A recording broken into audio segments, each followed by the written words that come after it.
ស្វាគមន៍ប្រិយមិត្តដែលកំពុងតែទស្សនា Channel Ray 11ដែលជា Channel មួយនឹងនាំមកជូនលោកអ្នកនៅព័ត៌មានដែលកើតឡើងនៅជុំវិញសកលលោកតាមរយៈអត្ថបទដែលចេញផ្សាយដោយប្រភពសារព័ត៌មានល្បីៗលើពិភពលោកនិងអាចទុកចិត្តបាន And if you remember last time I went to Saudi Arabia, I put him first on the list នៅ because ក្នុងវីដេអូនេះខ្ញុំនឹងលើកយករឿងរ៉ាវពាក់ព័ន្ធជាមួយនឹងប្រទេស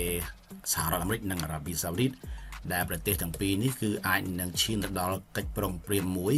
ដែលសហរដ្ឋអាមេរិកនឹងផ្ដល់នូវកញ្ចប់ថវិកាជាសព្វាវុធដល់ប្រទេសអារ៉ាប៊ីសាអូឌីតដែលមានទឹកប្រាក់ដែលបានប្រហែលជា$100,000 លានប្រសិនបើមិនមានអ្វីប្រែប្រួលទេកិច្ចព្រមព្រៀងនេះនឹងអាចធ្វើឡើងហើយនឹងអាចចុះហត្ថលេខានៅក្នុងខែឧសភាជាខែមួយដែលលោកប្រធានាធិបតី Donald Trump នឹងធ្វើដំណើរទៅកាន់ប្រទេសអារ៉ាប៊ីសាអូឌីតរួមជាមួយនឹងប្រទេសពីរផ្សេងទៀតដូចជាប្រទេសកាតានិងប្រទេសអារ៉ាប់រួមផងដែរនៅក្នុងវីដេអូនេះយើងនឹងស្វែងយល់បន្ថែមតើមានកត្តាអ្វីដែលធ្វើឲ្យសហរដ្ឋអាមេរិកធ្វើការផ្ដល់នៅកញ្ចប់សព្វាវុធដល់ប្រទេសអារ៉ាប៊ីសាអូឌីតតាមរយៈលក់នៅយុទ្ធឧបករណ៍ទំនើបរបស់ខ្លួនទៅដល់ប្រទេសអារ៉ាប៊ីសាអូឌីតផ្នែកមួយអាចនិយាយបានថាវាជាដៃគូយុទ្ធសាស្ត្រសហរដ្ឋអាមេរិកនិងអារ៉ាប៊ីសាអូឌីតគឺមានទំនាក់ទំនងជាដៃគូយុទ្ធសាស្ត្រជាមួយគ្នានឹងរយៈពេលយូរអង្វែងកន្លងមកហើយដោយប្រទេសទាំងពីរនេះគឺផ្អែកទៅលើផលប្រយោជន៍ជាមួយគ្នាទៅវិញទៅមកទាក់ទងជាមួយនឹងស្ថិរភាពនៅក្នុងតំបន់ការប្រឆាំងនឹងភេរវកម្មជាដើមសហរដ្ឋអាមេរិកគឺបានផ្ដល់ការការពារផ្នែកយោធាជាប្រវត្តិសាស្ត្រទៅដល់ប្រទេសអារ៉ាប៊ីសាអូឌីតមួយនេះជាថ្នូរជាមួយនឹងការផ្គត់ផ្គង់ប្រេងទៅដល់សហរដ្ឋអាមេរិកវិញដែលអាចទុកចិត្តបានហើយក៏ជាផ្នែកមួយនៃការកំណត់ថ្លៃប្រេងជាដុល្លារហើយក៏ដូចជាការគ្រប់គ្រងគោលនយោបាយការទូតរបស់សហរដ្ឋអាមេរិកគោលនយោបាយការបរទេសរបស់សហរដ្ឋអាមេរិកគឺចង់ឲ្យអារ៉ាប៊ីសាអូឌីតធ្វើការជាមួយនឹងសហរដ្ឋអាមេរិកដើម្បីប្រឆាំងជាមួយនឹងការគំរាមកំហែងនៅក្នុងតំបន់ផងដែរសហរដ្ឋអាមេរិកនិងប្រទេសអារ៉ាប៊ីសាអូឌីតគឺបានចែករំលែកនៅការព្រួយបារម្ភរួមគ្នាអំពីការគំរាមកំហែងនៅក្នុងតំបន់ជាពិសេសនេះគឺការគំរាមកំហែងពីប្រទេសអារ៉ង់ជាមួយនឹងក្រុមសម្ព័ន្ធតែម្ដងការផ្ដល់នៅសព្វាវុធទំនើបការលក់នៅសព្វាវុធទំនើបគឺអាចផ្ដល់នឹងមកកើននូវសមត្ថភាពរបស់អារ៉ាប៊ីសាអូឌីតនៅក្នុងការការពារខ្លួនក៏ដូចជារួមចំណែកដល់ការការពារសន្តិសុខនៅក្នុងតំបន់ស្របតាមប្រយោជន៍របស់សហរដ្ឋអាមេរិកជាមួយនឹងការទទួលនឹងឥទ្ធិពលរបស់អារ៉ង់និយាយរួមអារ៉ាប៊ីសាអូឌីតគឺមិនមានលទ្ធភាពសមត្ថភាពណាទៅតទល់ជាមួយនឹងប្រទេសអារ៉ង់ទេមានន័យថាមិនទៅវាយអារ៉ង់ទេក៏ប៉ុន្តែអារ៉ាប៊ីសាអូឌីតគឺមានប្រព័ន្ធការពារខ្លួនប្រសិនមានការវិវហាពីអារ៉ង់គឺអារ៉ាប៊ីសាអូឌីតគឺមានប្រព័ន្ធការពារខ្លួនប្រព័ន្ធការពារខ្លួនគឺតាមរយៈសព្វាវុធដែលបានអាមេរិកលក់មកឲ្យខ្លួនហ្នឹងដើម្បីការពារប្រទេសរបស់ខ្លួនហើយចំពោះការលក់អាវុធនេះផងដែរក៏អាចនិយាយបានថាវាតាក់ទងជាមួយនឹងប្រយោជន៍សេដ្ឋកិច្ចអារ៉ាប៊ីសាអូឌីតគឺជាអ្នកដែលទិញសម្ភារៈយោធាដ៏ធំបំផុតរបស់សហរដ្ឋអាមេរិកហើយកិច្ចព្រមព្រៀងដ៏ធំនេះគឺនឹងមានអត្ថប្រយោជន៍សម្រាប់សេដ្ឋកិច្ចដល់ប្រទេសអាមេរិកគឺមានន័យថាប្រទេសអាមេរិកនឹងផលិតឲ្យអារ៉ាប៊ីសាអូឌីតគឺជាប្រទេសដែលទិញសម្ភារៈយោធាដ៏ធំរបស់សហរដ្ឋអាមេរិកហើយកិច្ចព្រមព្រៀងនេះគឺជាប្រយោជន៍មួយសម្រាប់សេដ្ឋកិច្ចរបស់សហរដ្ឋអាមេរិកដែលមានក្រុមហ៊ុនមកការផលិតឲ្យក្រសួងការពារអាមេរិកនិងឧស្សាហកម្មការពារអាមេរិករួមមានក្រុមហ៊ុន Lockheed Martin មាន RTX Corp មាន Boeing មាន Northrop ការផ្ដល់នៃការលក់នៅសព្វាវុធដល់អារ៉ាប៊ីសាអូឌីតក៏ជាផ្នែកមួយនៃការរក្សាឥទ្ធិពលរបស់សហរដ្ឋអាមេរិកផងដែរតាមរយៈការផ្គត់ផ្គង់អាវុធចម្បងទៅដល់អារ៉ាប៊ីសាអូឌីតសហរដ្ឋអាមេរិកគឺអាចរក្សាបានឥទ្ធិពលនៅនយោបាយសមត្ថភាពយោធារបស់ខ្លួនដើម្បីការពារនៅប្រទេសអារ៉ាប៊ីសាអូឌីតដោយបង្អាក់អំពីកិច្ចព្រមព្រៀងយោធាណាមួយដែលជាផ្នែកមួយដើម្បីរក្សាឥទ្ធិពលរបស់សហរដ្ឋអាមេរិកសហរដ្ឋអាមេរិកចាំបាច់គឺត្រូវតែធ្វើការផ្គត់ផ្គង់អាវុធទៅដល់ប្រទេសអារ៉ាប៊ីសាអូឌីតដើម្បីជាផ្នែកមួយឲ្យប្រទេសនេះងាកចេញអំពីប្រទេសចិនឬក៏ប្រទេសរុស្ស៊ីព្រោះកាលណាដែលមានឥទ្ធិពលរបស់ចិនឬរុស្ស៊ីវាធ្វើឲ្យឥទ្ធិពលរបស់អាមេរិកនឹងថមថយដូច្នេះហើយប្រតិបត្តិការវិស័យការពារជាតិរបស់អារ៉ាប៊ីសាអូឌីតគឺត្រូវតែជាផ្នែកមួយដែលសហរដ្ឋអាមេរិកជាអ្នកជួយផ្គត់ផ្គង់ដែរអញ្ចឹងសហរដ្ឋអាមេរិកគឺមានគោលបំណងដើម្បីបង្កើននូវកិច្ចប្រតិបត្តិការផ្នែកសន្តិសុខជាមួយនឹងអារ៉ាប៊ីសាអូឌីតក្នុងនោះមានដូចជាសន្តិសុខតាមព្រំដែនសន្តិសុខតាមដែនសមុទ្រឬក៏តាក់ទងជាមួយនឹងការប្រឆាំងភេរវកម្មជាដើម các đó nơi bật quan sập piu tầm nước nâng cao vật vỡ để ai vừa ao mình phiประสาlá nơiประtậpการกันอีกกำลังกองตัวประบประเทศอาหรับซาอุดิโดยเฉพาะจึงสังเกตขึ้นทางกิจโปรเปลี่ยนสเปียวัดดำเนินสักการณ์โปรนี่คือกูเป็นเชื่อมปีได้กู้ยุทธศาสตร์ระเวียงสหรัฐอเมริกนั่งประเทศอาหรับซาอุดิ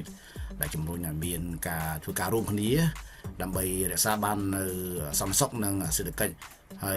ยังอันนี้บ้านทางการนาได้เบียนประเทศจันทร์ริโกซีเชื่อในขนมประเทศอาหรับซาอุดิบ้านทั่วอัตโประหว่างอเมริกคือมีการทำทอยโดยเฉพาะอเมริกคือได้ฆ่าแต่ช่วยอาหรับซาอุดิดำไปจุดในมวยในกิจการบริเตอร์มาล้วน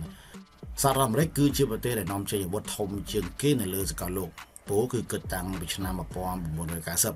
ให้ประเทศอาหรับซาอุดินี่คือเชื้อประเทศมวยได้จึงได้บรรจุติงดัดทอมพอดระบอบสหรัฐอเมริกาได้บ้านลูกเนี่ยนี่คือจีปอร์เมียนได้เปียปอนช่วยในการในกิจโปร่งเปลี่ยนดำไหลเราดอเตอร์มือปอนเรียนเวลาสหรัฐอเมริกาจะโตนช่วยในการปลอจูนในสปีวุฒเราประเทศอาหรับซาอุดิลูกเอลอนมัสได้ชีมหาเศรษฐีลำดับพิภพโลกระบอบสหรัฐอเมริกาก็โดยได้เนี่ยกลุ่มนี้บานสกอร์กันหายถ้าจีนยุคปฏิบัติบอกกรมหุ้นเทสลาคือชีบรอมาเนี่ยมีพิบจุกเจนในขนมจุ่มนุ้ยระบาดโลกชีวิตแท้คือจุ่มนุ้ยเปียปอนจุ่มนุ้ยใน SpaceX ได้จีจุ่มนุ้ยเปียปอนจุ่มนุ้ยในอวกาศถ้วยก็คล้ายจีมหาเศรษฐีลำดับพิภพพิบวิชาระบาดโลกเอลอนมัสในหายบันเฟื่อโลกโดนัลด์ทรัมป์ได้จีประธานาธิบดีอเมริกในนาทีปีนี้บานชื่อเรื่องโลกนำไปมากันกลางเงี้ยในขนมในยุคทางประสบพิประธานาธิบดีนำไปเอาประกาศหาการจำหน่ายบริษัทบาอเมริกเติมในสถาบันเซ็งคือมีตำราเพียบระยะปีตรำแต่ประมาณไทยในปีได้โดนัลด์ทรัมป์จมวยในเอลอนมัสมันเพื่อการจมวยคณีรัฐบาลวันนี้บางกับเป็นถอยการจำหน่ายจิตราโดยตามบรรดากระทรวงเซ็งโดยตามสถาบันมนุษย์ทอปเซ็งเลยบิบโลกได้เพื่อเอามนุษย์อัดการกันเพื่อสหปอนเซ็งมีการจูจบอลชีวิตแท้คือชีประเทศใกล้กรอได้ทะเลาะกันตัวบ้านจมวยระบาดสามเล็กคือมีแหลกหนักบ้าในขนมการตู้จมวยเหล่าเป็นเอาไว้ได้โลกเอลอนมัสจมวยในโลกโดนัลด์ทรัมป์กับผมแต่เพื่อคือดำไปเอาประกาศหาสหรัฐอเมริกคือด้านในเรื่องเพลย์มวยได้ลูกแต่จะปราบทา Make American Great Again คือมีในทางเพื่อเอาสหรัฐอเมริกที่ประเทศอาจารย์เราเองอาจารย์ตามระยะการกัดปันทอจำนวนเส้นอาจารย์ตามระยะอัดมีการเพื่อจุดปุ่มบุกโกมจำนวนได้มันจำไม่อาจารย์สำหรับประเทศมือนี้ได้เพื่อเอาประเทศนี้คลาดจีประเทศได้ดับปนจิตชาในเรื่องประเทศเดียวตัวใบชี้อย่างนี้ก็ได้รัฐบาลบางโดนัลด์ทรัมป์ในแต่มันค่อยคว้าหายในทางนี้คือชีระยะปี100 ថ្ងៃហើយในกรมการเงินระบอบปกติបានជួបប្រជុំនេះដើម្បីវិតម្លៃអំពីអ្វីដែលបានធ្វើកន្លងមករយៈពេល100 ថ្ងៃលោកអេលនម៉ាស់បានពិពណ៌នាថារយៈពេល100 ថ្ងៃនៅក្នុងការងាររបស់លោកជាប្រធាននាយកដ្ឋានប្រសិទ្ធភាពរដ្ឋាភិបាលគឺលោកមានមោទនភាពចំពោះការងារនេះតែក៏បានស្ដីបន្ទោអំពីផលប្រយោជន៍មួយចំនួនដែលជាប់គាំងសម្រាប់កំណត់នៅវឌ្ឍនភាពរបស់ពួកគេរហូតដល់ពេលនេះនៅក្នុងការអង្គុយប្រជុំជាមួយនឹងមន្ត្រីកម្ពុជា3នាក់ផ្សេងទៀតរបស់គាត់គឺលោក Steve Davis លោក Antonio Gracie និងលោក Anthony Armstrong ពួកគេបានពិភាក្សាអំពីការងារ3ខែដំបូងរបស់ពួកគេនៅក្រុង Washington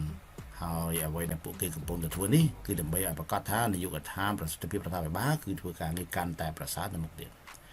រយៈពេល100 ថ្ងៃរបស់ការងារក្រុមលោកអេលនម៉ាស់នេះគឺមានភាពពេញចិត្តពីរដ្ឋាភិបាលលោកដូណាល់ត្រាំព្រោះអ្វីដែលពួកគេបានសន្សំនោះគឺមានទឹកប្រាក់ចំនួនរាប់សិបពាន់លានដុល្លារខណៈពេលដែលលោកអេលនម៉ាស់កំពុងតែរវល់ជាមួយនឹងការងាររដ្ឋាភិបាលភាគហ៊ុនរបស់ក្រុមហ៊ុន Tesla ក៏បានដាំក្បាលចុះមកក្រោមដែលធ្វើឲ្យព័ត៌មានមួយចំនួនគេបានជឿជាក់ថានឹងការស្វាស្វែងរកនាយកប្រតិបត្តិថ្មីដើម្បីមកជំនួសលោកអេលនម៉ាស់ក៏ប៉ុន្តែរបាយការណ៍នេះត្រូវបានចេញដោយ Wall Street Journal ប៉ុន្តែក្រោយមកត្រូវបានបដិសេធការបដិសេធនេះគឺដោយសារតែក្រុមហ៊ុន Tesla លោកស្រី Robin Dalhon បានទៅសេនៅលើវេទិកាបណ្ដាញសង្គម X ថារបាយការណ៍នេះគឺមិនពិតនោះឡើយលោកស្រីបាននិយាយថាការពីដើមខែនេះមានរបាយការណ៍ពីប្រព័ន្ធផ្សព្វផ្សាយមួយដែលអះអាងខុសដែលថាក្រុមឧស្សាហកម្មពិបាល Tesla បានតាក់ទងដើម្បីជ្រើសរើសនៅនាយកប្រតិបត្តិថ្មីក៏ប៉ុន្តែព័ត៌មាននេះគឺជាព័ត៌មានមិនពិតនោះឡើយនាយកប្រតិបត្តិរបស់ក្រុមហ៊ុន Tesla លោក Elon Musk ហើយនឹងក្រុមប្រឹក្សាគឺមានទំនុកចិត្តខ្ពស់លើសមត្ថភាពរបស់គាត់ហើយនឹងបន្តការងាររបស់គាត់ជាធម្មតាហើយជឿជាក់ថាកំណើននឹងការឡើងវិញនៅពេលខាងមុខពីចចាមអារាមដែលថាក្រុមហ៊ុន Tesla សោះស្វែងនឹងការរកនាយកប្រតិបត្តិថ្មីគឺដោយសារតែមានការធ្លាក់ចុះនៃការលក់និងប្រាក់ចំណេញរបស់ក្រុមហ៊ុនគឺត្រឹមតែរយៈពេល3ខែនេះក្រុមហ៊ុន Tesla បានធ្លាក់រហូតដល់ទៅ 9% ដូ ដូច្នេះហើយធ្វើឲ្យមានពាក្យចចាមអារ៉ាមថាលោកអេលនម៉ាស់នឹងត្រូវបានជំនួសដោយនាយកប្រតិបត្តិថ្មី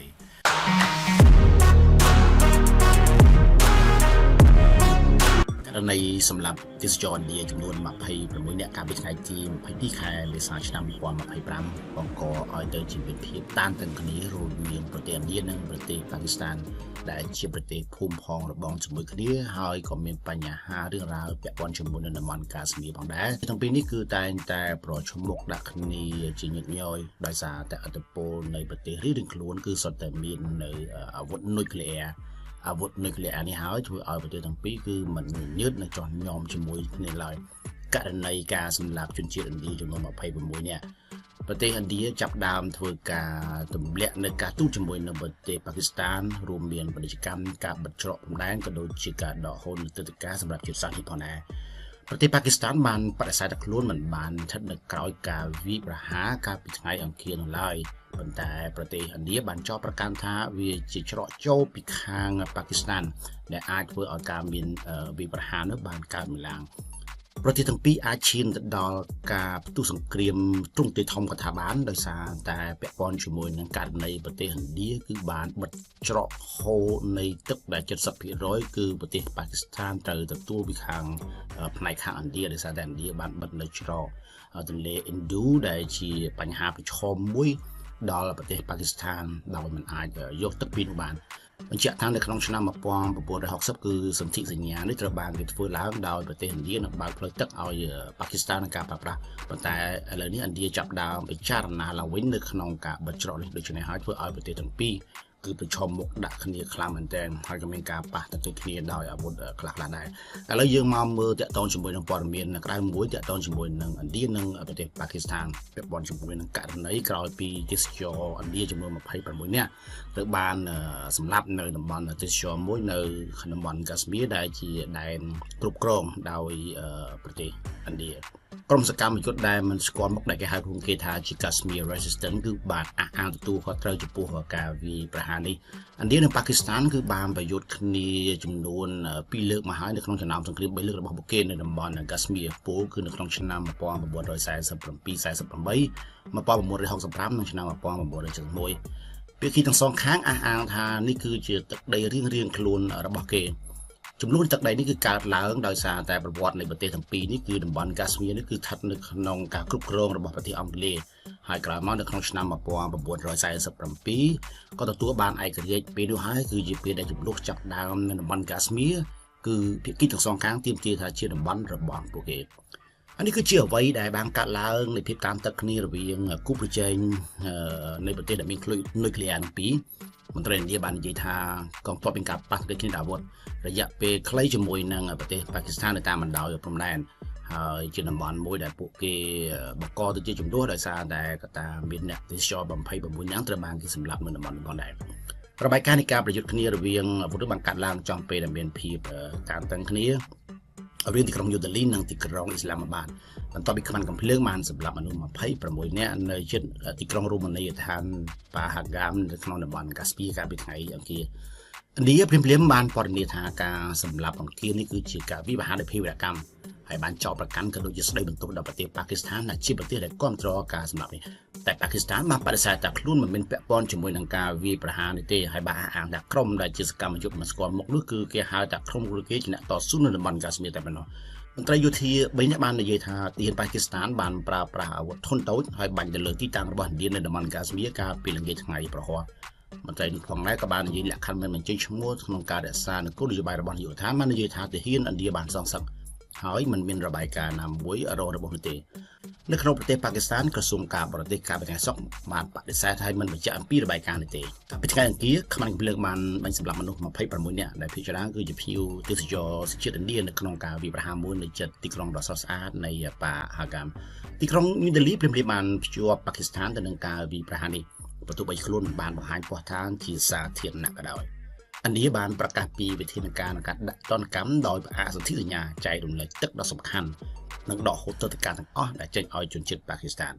ឥណ្ឌាក៏បាននិយាយផងដែរថាខ្លួននឹងកាត់បន្ថយបុគ្គលិករបស់ខ្លួននៅក្នុងគណៈកម្មការជាន់ខ្ពស់របស់ខ្លួននៅក្នុងប្រទេសប៉ាគីស្ថានហើយទម្លាក់ចំនួនការទូតនៅទីក្រុងញូដេលីមកត្រឹមតែ30នាក់តែប៉ុណ្ណោះ ទន្ទឹមនឹងនោះទីក្រុងអ៊ីស្លាមាបាតបានប្រមានថាខ្លួនអាចផ្អាកកិច្ចព្រមព្រៀងស៊ីមឡាដែលជាសន្ធិសញ្ញាសន្តិភាពដ៏សំខាន់មួយដែលបានចុះហត្ថលេខាបន្ទាប់ពីសង្គ្រាមឥណ្ឌានិងប៉ាគីស្ថានឆ្នាំ1971ដែលបានបញ្ចប់ក្នុងប្រទេសបង់ក្លាដេសហើយបានបែងចែកចេញពីប៉ាគីស្ថាននៅក្រោមកិច្ចព្រមព្រៀងនេះឥណ្ឌានិងប៉ាគីស្ថានបានបង្កើតខ្សែបន្ទាត់នៃការគ្រប់គ្រងដែលពីមុនគេហៅថាជាខ្សែបត់ជបាញ់ដែលជាព្រំដែនយោធាយ៉ាងពិតប្រាកដដែលបែងចែកតំបន់កាស្មៀរដែលមានចំនួនរវាងប្រទេសទាំងពីរតែទោះបីជាយ៉ាងនេះក៏ដោយចុះភាគីទាំងពីរក៏បានបដិញ្ញាថានឹងស្វែងរកការខ្វែងគំនិតគ្នាតាមរយៈការចរចាទ្វេភាគីនេះគឺជារឿងរ៉ាវមួយដែលកើតឡើងថ្មីៗពាក់ព័ន្ធជាមួយនឹងឥណ្ឌានិងប៉ាគីស្ថានប្រទេសទាំងពីរសុទ្ធតែមាននុយក្លេអ៊ែរដូចគ្នាហើយជាប្រទេសដែលអាចធ្វើការគម្រាមកំហែងគ្នាទៅវិញទៅមកបានឥណ្ឌាគឺជាប្រទេសមួយដែលបានគ្រប់គ្រងនៅតំបន់ទឹកដែលលំហូរចូលទៅក្នុងប្រទេសប៉ាគីស្ថានហើយប៉ាគីស្ថានបានគម្រាមវិញទាក់ទងជាមួយនឹងដែនអាកាសដែលបានបិទមិនឲ្យឥណ្ឌាធ្វើការហោះហើរនៅដែនអាកាសរបស់ខ្លួនដូច្នេះប្រទេសទាំងពីរគឺជាប្រទេសមួយដែលមានឥទ្ធិពលរៀងៗខ្លួនទាក់ទងជាមួយនឹងតំបន់កាស្មៀរហើយនឹងការប្រយុទ្ធគ្នានេះគឺសិតតែមានឥទ្ធិពលរៀងៗខ្លួនដូច្នេះហើយមានតែការចរចាទេដែលធ្វើឲ្យប្រទេសទាំងពីរមិនឈានទៅដល់ការផ្ទុះអាវុធទ្រង់ទ្រាយធំហើយប្រសិនបើករណីប្រទេសទាំងពីរផ្ទុះអាវុធមែននោះយើងឃើញថាអ្នកដែលកាន់ជើងប្រទេសរៀងៗខ្លួននឹងធ្វើការជួយគ្នាទៅវិញមកដូច្នេះយើងមើលតើសង្គ្រាមអាចនឹងកើតឡើងរវាងប្រទេសទាំងពីរទេហើយប្រសិនជាសង្គ្រាមធំកើតឡើងរវាងប្រទេសទាំងពីរចុះសម្ព័ន្ធមិត្តរបស់ពួកគេដែលស្ងៀមឬក៏គេចូលរួមជាមួយនឹងសង្គ្រាមនេះផងដែរយើងនឹងតាមដាននៅព័ត៌មានក្រោយទៀត Now during Trump's first presidential term he proposed លោក Donald Trump ប្រធានាធិបតីសហរដ្ឋអាមេរិកកំពុងតែមានផែនការនៅក្នុងការសម្ញែងនៅសពាវុធក៏ដូចជាកងកម្លាំងរបស់សហរដ្ឋអាមេរិកនៅខួបកំណើតលើកទី76ឆ្នាំរបស់លោកនេះបញ្យងតាមការចុះផ្សាយរបស់ ABC News លោក Donald Trump គឺជាប្រធានាធិបតីដែលចូលមកកាន់នៅអាណត្តិទី2របស់សហរដ្ឋអាមេរិកនៅក្នុងអាណត្តិទី2នេះការងាររបស់លោក Donald Trump គឺធ្វើយ៉ាងណាឲ្យសហរដ្ឋអាមេរិកក្លាយទៅជាប្រទេសដែលអស្ចារ្យឡើងវិញ Make American Great Again ពីស្លោករបស់លោកនេះគឺបានធ្វើឲ្យរដ្ឋការរបស់លោកធ្វើការកាត់បន្ថយនៃការចំណាយយ៉ាងច្រើនដើម្បីប្រសិទ្ធភាពនៅក្នុងការដឹកនាំដើម្បីឲ្យប្រកាសថាប្រជាពលរដ្ឋរបស់អាមេរិកគឺជាអធិភាពប៉ុន្តែការកាត់បន្ថយរបស់លោក Donald Trump នេះត្រូវបានក្រុមអ្នកតវ៉ាត្រូវបានក្រុមប្រឆាំងបាននិយាយថាជាការខ្ជះខ្ជាយប្រាក់ថវិការបស់សហព័ន្ធខ្ជះខ្ជាយថវិការបស់សហរដ្ឋអាមេរិកក្នុងការចំណាយដែលបង្ហាញឬក៏អួតអំពីខួបកំណើតរបស់លោកទៅវិញDonald Trump មានផែនការនៅក្នុងការរៀបចំក្បួនជាប្រវត្តិសាស្ត្រមួយនៅក្នុងក្រុង Washington ដើម្បីបង្ហាញក៏ដូចជាប្រារព្ធនៅពិធីលើកទី250របស់កងទ័ពដែលត្រូវបានគេគ្រោងទុកមកជាយូរមកហើយនេះក្បួនដង្ហែនេះនឹងមានការចូលរួមពីកងទ័ពប្រហែលជា 6,600 នាក់រួមមានជាមួយនឹងរថក្រោះទីហ៊ានថ្មើរជើងឧទ្ធម្ភាគចការលោតឆាត់យងនេះបញ្យងតាមមនុស្សជាច្រើនដែលបានដឹងអំពីកិច្ចប្រឹងប្រែងក្នុងផែនការរៀបចំដែលធ្វើឡើងនៅចំខួបកំណើត79ឆ្នាំរបស់លោក Donald Trump កងទ័ពបាននិយាយនៅក្នុងសេចក្តីថ្លែងការណ៍មួយកាលពីថ្ងៃសុក្រថាកងទ័ពកំពុងតែប្រារព្ធពិធីខួបលើកទី250របស់ខ្លួនជាមួយនឹងព្រឹត្តិការណ៍ដែលនឹងឈានមកនៅថ្ងៃទី14ខែមិថុនាជាពេលវេលាមួយដែលគូបជាមួយនឹងថ្ងៃខួបកំណើតអាយុ79ឆ្នាំរបស់លោក Donald Trump សំណួរសួរថាតើហេតុអ្វីបានជាប្រារព្ធពិធីនោះនៅថ្ងៃខួបកំណើតរបស់លោក Donald Trump នៅក្នុងការប្រារព្ធពិធីក្បួនព្យុះហិរញ្ញផងដែរក៏មានរួមបញ្ចូលជាមួយនឹងការបាញ់កាំជ្រួយដ៏អស្ចារ្យក្បួនដង្ហែនៅឯ National Mall នៅក្នុងទីក្រុង Washington DC ពិធីនេះក៏មានការតាំងបង្ហាញនៅសម្ភារៈកងទ័ពសម្ភារៈបង្ក្រាបបាតុកម្មការសម្ដែងតន្ត្រីនិងនេះជាព្រឹត្តិការណ៍ដ៏សំខាន់រយៈពេល250ឆ្នាំដែលកងទ័ពកំពុងតែស្វាស្វែងក្នុងការប្រារព្ធពិធីនេះឲ្យកាន់តែធំជាមួយនឹងការបង្ហាញនៃសមត្ថភាពកាន់តែច្រើនការបង្ហាញនៅឧបករណ៍យោធាជាពិសេសគឺការចូលរួមជាមួយនឹងសហគមន៍ការចូលរួមជាមួយនឹងសហគមន៍នេះត្រូវបានគេជឿថាប្រហែលអាចនឹងមានការជំទាស់អំពីបណ្ដាសហគមន៍មួយចំនួនដែលថាការដែលលោក Donald Trump យកថ្ងៃនោះគឺថ្ងៃដែលខួបកំណើតរបស់លោកដើម្បីប្រារព្ធពិធីនេះគឺជាការខ្ជះខ្ជាយថវិការបស់ស្ថាប័នមានន័យថាគឺជាការខ្ជះខ្ជាយរបស់រដ្ឋាភិបាលចំណាយដែលត្រូវបានគេប៉ាន់ប្រមាណនៅក្នុងពេលនោះគឺប្រហែល$90 លានតើ$90 លានត្រូវបានយកមកប្រើប្រាស់នៅក្នុងកំឡុងពេលដែលប្រទេសកំពុងតែមានបញ្ហាជាពិសេសគឺទាក់ទងជាមួយនឹងការកាត់បន្ថយចំនួនបុគ្គលិកនៅស្ថាប័នផ្សេងៗការបាត់បង់ការងារធ្វើរបស់មន្ត្រីមួយចំនួនតើការចំណាយ$90 លាននេះវាអាចស័ក្តិសមទេនៅពេលដែលយកលុយនេះទៅចំណាយលើក្បួនព្យុហយាត្រាដែលមិនមានភាពចាំបាច់នៅក្នុងអំឡុងពេលឬមួយក៏លោក Donald Trump កំពុងតែប្រឹងប្រែងក្នុងការរៀបចំផែនការដើម្បីធ្វើយ៉ាងណាឲ្យលោក Donald Trump បង្ហាញអំពីកម្លាំងកងទ័ពរបស់ខ្លួននៅក្នុងថ្ងៃខួបកំណើតហើយក្បួនព្យុហយាត្រាដ៏ធំនេះគឺគាត់ចង់បាននៅក្នុងអាណត្តិដំបូងរបស់គាត់នៅក្នុងការកាន់តំណែងនៃអាណត្តិទី2របស់គាត់ តែព្រឹត្តិការណ៍នេះត្រូវបានគេប៉ាំប្រមាណថាចំណាយប្រាក់រហូតដល់ទៅ$90 លានក្រមមន្ត្រីបាននិយាយថាតម្លៃសម្រាប់ក្បួនដង្ហែនៅថ្ងៃទី14ខែមិថុនានេះគឺមិនទាន់ច្បាស់លាស់នៅឡើយទេប៉ុន្តែគេជឿជាក់ថានឹងអាចកើតឡើងព្រឹត្តិការណ៍នេះក៏តម្រូវឲ្យមានការចូលរួមពីភ្នាក់ងារសហព័ន្ធជាច្រើនរួមទាំងតម្រូវឲ្យមានការយាមកាមសន្តិសុខដ៏តឹងរ៉ឹងផងដែរយោធាមន្ត្រីអាមេរិកម្នាក់បាននិយាយថាទាហានបុព្វគ្រប់កងពលនីមួយៗក្នុងចំណោមកងពលទាំង10របស់ខ្លួនតំណាងនៅក្នុងពិធីហែកក្បួននោះកាលពីដើមឆ្នាំនេះមន្ត្រីក្រុងបានសម្ដែងការព្រួយបារម្ភថាយានយន្តធ្ងន់ដូចជារក្រោះនឹងធ្វើឲ្យខូចផ្លូវហើយបានកត់សម្គាល់ថាទីក្រុងនេះនឹងទាមទារសំណងច្រើនដើម្បីធ្វើការជួសជុលហេដ្ឋារចនាសម្ព័ន្ធដែលបានខូចខាតនេះគឺជាព័ត៌មានដែលទើបចេញផ្សាយដោយ ABC News ដែលបង្ហាញអំពីគោលបំណងរបស់លោក Donald Trump នៅក្នុងការប្រពៃពិធីគោលកំណើតរបស់លោកតាមរយៈការធ្វើក្បួនព្យុហយាត្រាដ៏ធំមួយប៉ុន្តែក្រុមអ្នកដែលប្រឆាំងបានតវ៉ាទៅក្នុងការដែលមានចេតនាក្នុងការប្រពៃពិធីនេះវាមិនមានភាពចាំបាច់ដោយសារតែលោក Donald Trump ត្រូវបានគេជឿជាក់ថាបានកាត់បន្ថយការចំណាយជាច្រើនរបស់សហព័ន្ធរបស់ប្រទេសអាមេរិកប៉ុន្តែបែរជាចំណាយលុយប្រហែល$90 លានដើម្បីយកទៅប្រើប្រាស់នៅក្នុងពិធីហែកក្បួនហើយជាពិសេសគឺមានតែពួកបដិការទេដែលធ្វើពិធីហែកក្បួនចំថ្ងៃខួបកំណើតរបស់លោកបែបនេះ You know, a lot of people looking at this and saying, you know, this is what dictators do. A lot of Trump's critics saying he's having a parade not to honor veterans, not to honor the military, but to honor himself.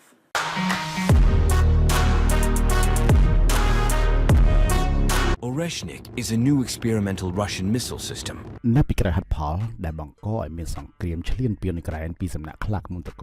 គឺប្រទេសរុស្ស៊ីនោះដោយហេតុផលថាអ៊ុយក្រែនចង់ឲ្យមានការការពារពីក្រុមលោកខាងលិចតាមរយៈចូលជាសមាជិកអង្គការ NATO ព្រោះរុស្ស៊ីមិនអាចឲ្យអ្នកភូមិផងរបស់ខ្លួននៅគៀតនឹងពួកលោកខាងលិចឡើយនេះហើយជាហេតុផលមួយដែលធ្វើឲ្យរុស្ស៊ីត្រូវតែចាត់ការអ៊ុយក្រែនឲ្យទាល់តែបាននៅក្នុងបទសម្ភាសន៍ជាមួយទីភ្នាក់ងារសារព័ត៌មាន TASS របស់រុស្ស៊ីកាលពីប្រហែលថ្ងៃមុនមន្ត្រីសន្តិសុខកំពូលលោក Zersky Shoigu បាននិយាយថារុស្ស៊ីមានសិទ្ធិនៅក្នុងការប្រើប្រាស់អាវុធនុយក្លេអ៊ែរក្នុងករណីដែលប្រទេសនេះ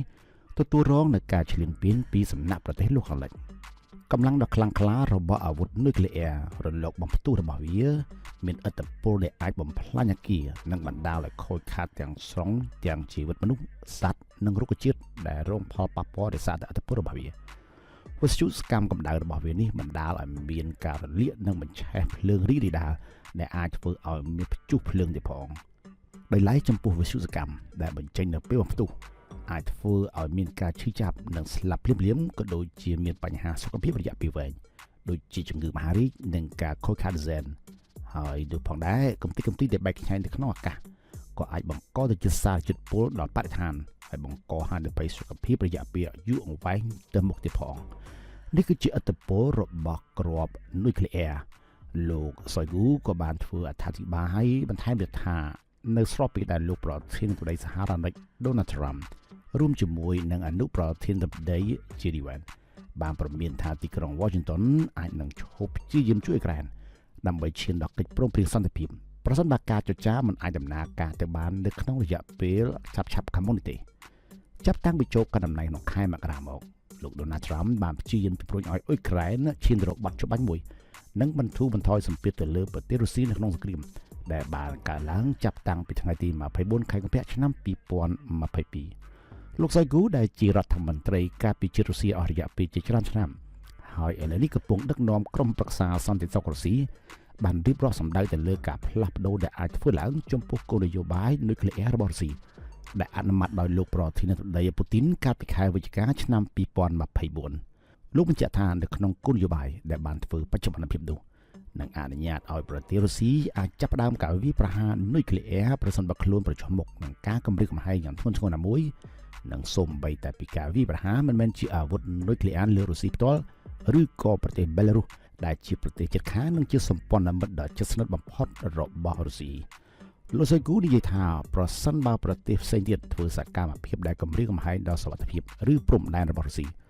នោះរុស្ស៊ីក៏នឹងមានសិទ្ធិក្នុងការឆ្លើយតបជាមួយនឹងវិធានការណាមួយដែលខ្លួនមើលឃើញថាស័ក្តិសមដើម្បីបញ្ឈប់សកម្មភាពឈ្លានពានទាំងអស់នោះនិងរារាំងសកម្មភាពមិនឲ្យកើតមានឡើងជាថ្មីម្ដងទៀតបើយើងក្រឡេកមើលអំពីទិន្នន័យត្រឹមខែមេសាឆ្នាំ2025គេប៉ាន់ប្រមាណថានុយក្លេអ៊ែររបស់ប្រទេសរុស្ស៊ីគឺមានក្បាលផ្ ទុកគ្រាប់នុយក្លេអ៊ែរដ៏ធំជាងបំផុតនៅលើសកលលោកដែលមានប៉ាន់ប្រមាណរហូតដល់ទៅពីចន្លោះ 4,300 ទៅចំនួន 5,600 ក្បាលគ្រាប់នុយក្លេអ៊ែរបើយើងគិតត្រឹមកម្រិតប្រទេសដែលមានគ្រាប់នុយក្លេអ៊ែរច្រើនបំផុតរុស្ស៊ីនិងអាមេរិកគឺជាប្រទេសដែលមានគ្រាប់នុយក្លេអ៊ែរច្រើនជាងគេពីប្រទេសនេះបើបូកចូលគ្នាទៅមានចំនួនប្រហាក់ប្រហែលរហូតដល់ទៅ 90% នៃអាវុធនុយក្លេអ៊ែររបស់ពិភពលោករុស្ស៊ីប្រហែលជានឹងអាចប្រើប្រាស់